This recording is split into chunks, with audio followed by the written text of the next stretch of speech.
พอจิตใจข่อยมันย่ำแย่เจ้าเข้าใจบ่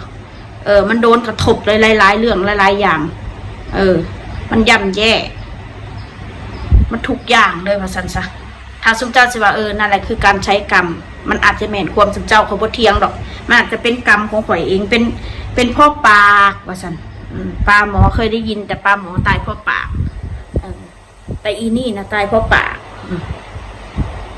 ตายกระสางเรื่องของข่อยว่าซั่นซะบ่แม่นเรื่องของเจ้ามีคนมาคอมเมนต์ว่าครอบครัวนี่ค่ะบ่ได้มีหยังหรอกว่ามีแต่มินเงินน้อยคอยวาสนาว่าซั่นคนเฮาน่ะเด้อไผก็คอยเบิดวาสนาโอ้ย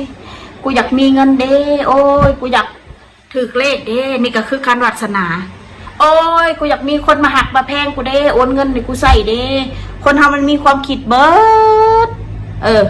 แต่ว่ามินเงินน้อยนะบ่มีดอกพี่น้องเงินน้อยก็คือน้อยไผมันสิไปมินเงินน้อยอย่ามินเงินน้อยอย่าคอยวาสนาเว้าไปซื่อๆมันก็เป็นสุภาษิตสอนคนซื่อๆแต่ตามหลักแล้วมนุษย์คนเรานะทุกคนเขาก็รอคอยบนนั่นแหละวาสนานะอย่ามาเว้าใส่กันเถอะถ้าบ่คอยวาสนาสิซื้อเห็นยังเลขหวังเพื่อถือคนมันบ่ซื้อลอตเตอรี่ก็หวังเพื่อสิถูกหวยเห็นบ่ซื้อหวยก็หวังว่าสิถูกหวยเข้าใจบ่บางเถื่อคำสุภาษิตเก่าๆเดิมๆน่ะเอามาปรับแปลงปรุงได้ในชีวิตเฮาแต่สิเอามาใส่จริงๆเลยมันก็บ่ได้คนเฮาแต่ละคนมันก็บ่คือกันเจ้าก็ต้องเข้าใจนะ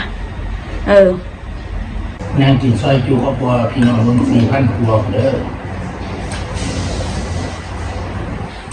ถ้ามันใจ4,000จะถึงด่าบ่แข็งถึงด่าก็ดีใจเขาพี่น้องลง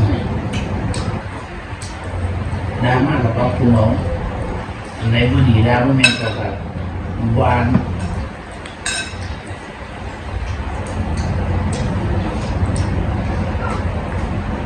แต่เขาวนบ่ได้เขาก็ต้อง